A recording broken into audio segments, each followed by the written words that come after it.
घरात भाजीला काहीच नाही आहे. अहो मग काळजी कसली करताय? मस्त अशी एकदम गावठी पद्धतीने बनवलेली गावरान भाजी झक्कास झाली आहे बरं का. आणि खाताना तर एवढी टेस्टी लागत होती ना, काय विचारूच नका. कशी बनवलेली आहे, व्हिडिओ अजिबात स्किप करू नका, संपूर्ण पहा. आणि सगळ्यात महत्त्वाचं, यामध्ये अजिबात शेंगदाण्याच्या कुटाचा वापर केला नाही, तरीसुद्धा भाजी बघा किती दाटसर झाली आहे. दिसायलाच एवढी खास दिसते, मग खायला कशी लागत असेल, एकदम जबरदस्त. चला मग रेसिपी पाहूया.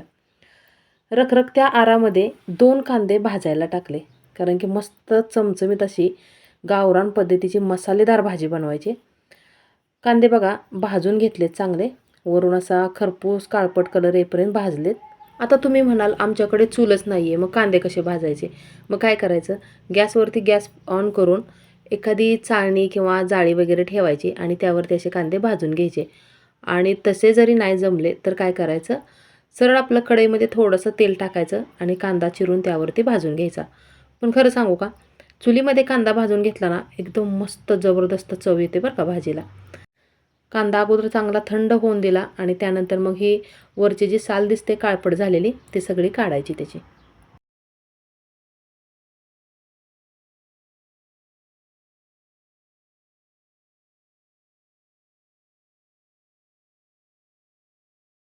आता याचा मसाला बनवून घेऊया. यासाठी इथे मी खोबऱ्याचे काप घेतलेत आणि थोडंसं खोबरं असं जरासा लालसर कलर येईपर्यंत भाजून घेतले.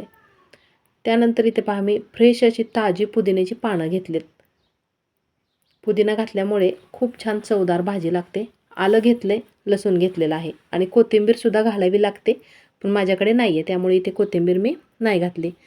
त्यानंतर हे जे भाजून घेतलेले कांदे आहेत, ते असे अख्खे जरी घातले तरी चालेल किंवा थोडेसे असे चिरून घाला.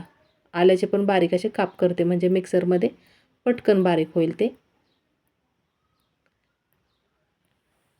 कांदा आतमध्ये बघा किती छान असा भाजला आहे. आता हे सगळं मिक्सरच्या भांड्यामध्ये काढून घेते. त्या अगोदर 1 चमचाभर जिरे घातले आणि जिरे घातल्यानंतर हे वाटून घ्यायचे. थोडंसं पाणी घातलं होतं वाटताना, त्यामुळे छान बारीक असं हे वाटलं गेलं. आता इथे मी 3 टोमॅटो घेतलेत. टोमॅटो घालणं पूर्णतः ऑप्शनल आहे. टोमॅटो नाही घातलं तरीही चालेल, पण माझ्याकडे आहे शिल्लक, त्यामुळे इथे याचा मी वापर करते. तर मोठ्या मोठ्या आकारामध्ये अशा फोडी कट करून घेते टोमॅटोच्या.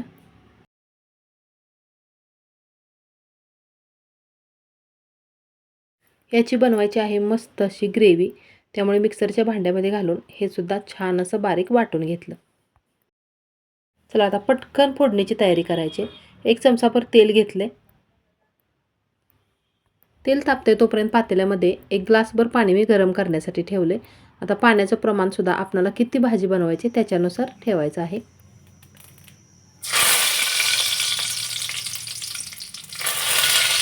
सगळ्यात अगोदर कढीपत्त्याची पानं घातली तेलामध्ये.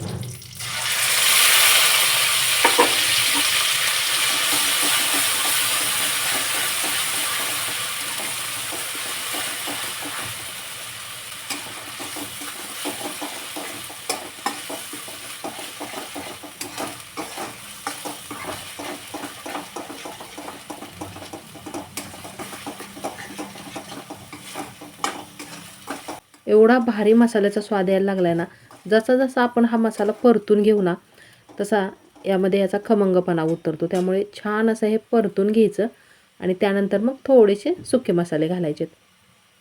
सुरुवातीला 1 चमचाभर मी लाल तिखट घातलेलं आहे. त्यानंतर आपला घरगुती काळा मसाला जो असतो ना, त्यामध्ये भरपूर असे मसाले घातलेले असतात पहा.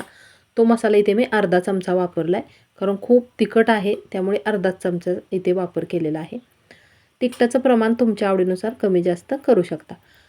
थोडीशी हळद घातली आणि त्यानंतर इथे मी धने पावडर 1 चमचा घातलेला आहे.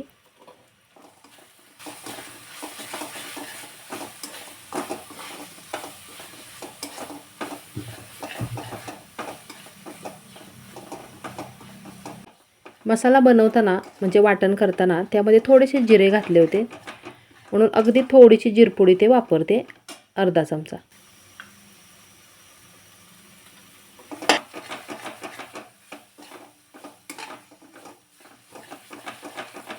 अर्धा चमचा गरम मसाला घातला.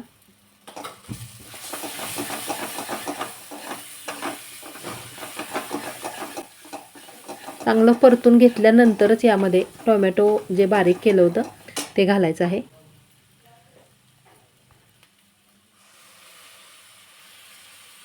आणि मैत्रिणीनं रेसिपी काय अजून संपलेली नाही बरं का, बरीचशी रेसिपी बाकी आहे, त्यामुळे व्हिडिओ अजिबात स्किप करू नका, संपूर्ण पहा.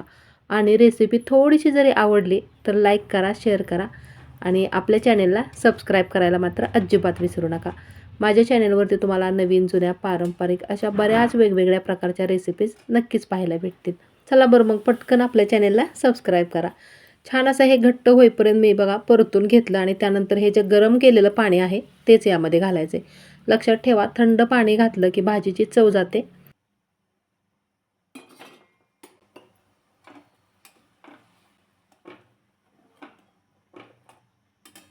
चवीनुसार घालायचं आहे मीठ.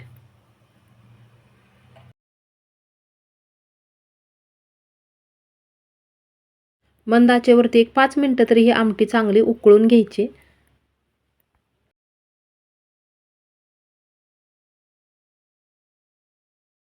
भाजीला बघा दाटसरपणा यायला लागलाय, कलर पण छान आलेला आहे. आणि इथे पहा, मी सकाळी नाश्त्यासाठी भजी बनवली होती, त्यातलीच थोडीशी भजी शिल्लक आहेत. तर आता यापासूनच मस्त अशी भाजी बनवते. छोटी छोटी जर भजी असती ना तर अशी अख्खी घातली तरी चालतात, पण मी जर अशी मोठी बनवली होती त्यामुळे याचे 2-2 असे तुकडे करून घालते. बराच वेळ विचार करत होते की भाजीला काय बनवावं, कारण की नेमका आठवडी बाजार उद्या आहे आणि आदल्या दिवशी होतं कधी-कधी असं भाजीपाला, म्हणजे उन्हाळ्यामुळे जास्त काय आणलं नव्हतं. शक्यतो राहत नाहीत भाज्या चांगल्या. एखाद्या दिवशी होतं असं की घरात काहीच भाजीला नसतं आणि मग आपण विचारात पडतो की काय बनवावं, आणि माझंसुद्धा आज असंच झालं होतं.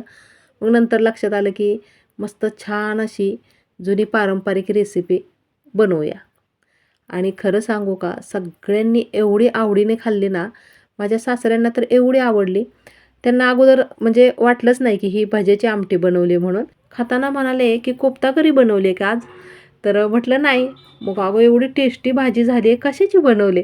आणि नंतर त्यांना सांगितलं की अहो सकाळी नाश्त्याला जी भजी बनवली होती त्यापासून आमटी बनवली. मस्त अशी खायला जबरदस्त टेस्टी लागते. नक्की तुम्ही सुद्धा अशीच बनवून बघा, एवढी आवडेल ना सर्वांना. मग तुम्ही चपातीसोबत, भाकरीबरोबर, भाताबरोबर कशासोबत पण खावा, एकदम जबरदस्त लागते. खायला घेतल्यानंतर मात्र त्यासोबत कांदा आणि लिंबू घ्यायला मात्र अजिबात विसरू नका. चला तर मग मी लवकरच भेटते अशाच नवीन एका छानशा वेगळ्या रेसिपीसोबत पुढच्या व्हिडिओमध्ये. रेसिपी संपूर्ण पाहिल्याबद्दल खूप खूप मनापासून धन्यवाद.